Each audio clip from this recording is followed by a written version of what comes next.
The National Assembly on Monday approved some $23 billion in supplementary funding for government works.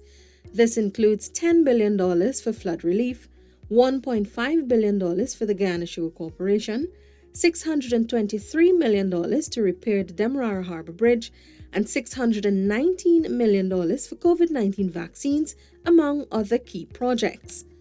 The funds were approved under two financial papers presented by Senior Minister in the Office of the President with responsibility for finance, Dr. Ashni Singh. During the 29th sitting, Prime Minister the Honourable Brigadier Retired Mark Phillips said the extra money for flood relief is essential and will provide meaningful support to hundreds of communities. We are in the relief phase of this operation. It is expected that following the relief phase, we'll have a recovery phase. And what we're doing here is asking for this money because we are assessing out and we're planning for the recovery phase. And we know that there will be an expenditure to repair. I don't want to go into the weeds, Mr. Speaker, but there will be an expenditure to continue to provide food hampers for the people who are affected. There are expenditure related to repair to roads that are affected, a lot of drainage and irrigation related work. The Agriculture Ministry has secured $1.5 billion from the public purse to offset critical capital works at the GuySuCo Corporation, GuySuCo. Minister the Honourable Zulfikar Mustafa told the National Assembly that the money requested will be injected into the sugar company in keeping with the government's objective to revitalize the industry. We are continuing to restructure GuySuCo.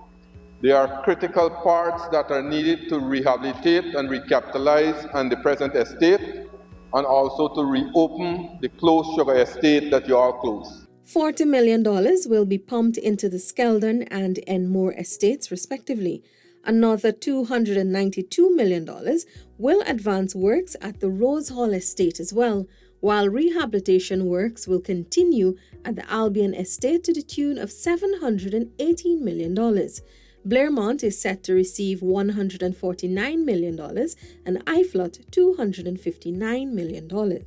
Minister Mustafa said the money received from previous budgetary allocations is almost exhausted and the restructuring operations at GuySuCo is only 40% complete.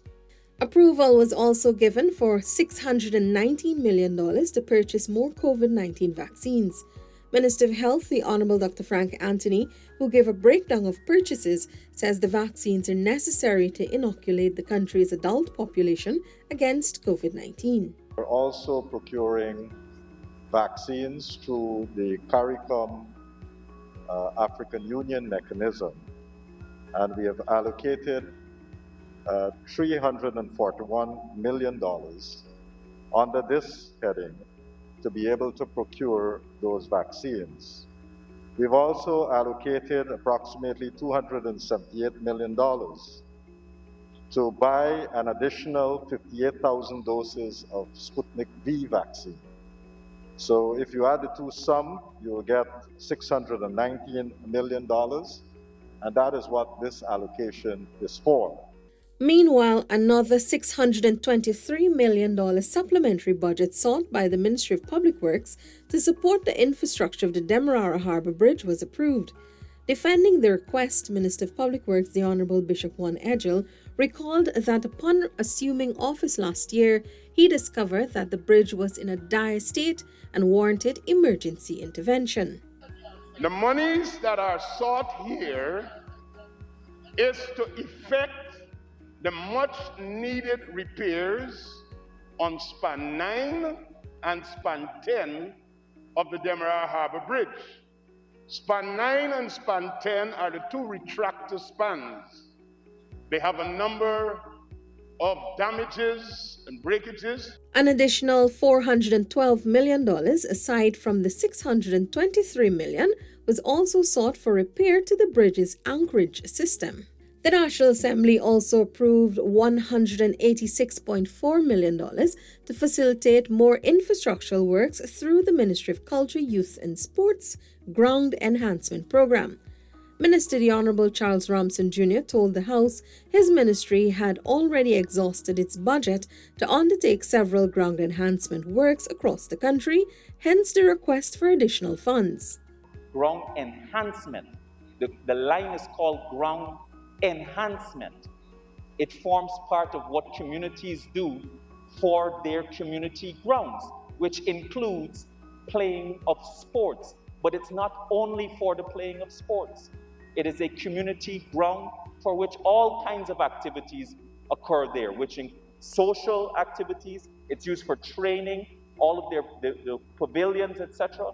They're all used for different purposes, which includes some of them are being used for medical purposes at times. $10 million from this sum will be allocated to the development of community grounds in Region 10. Minister Ramson said while a specific ground has not yet been identified, a decision would be made following consultations with key stakeholders, including the regional administration and residents.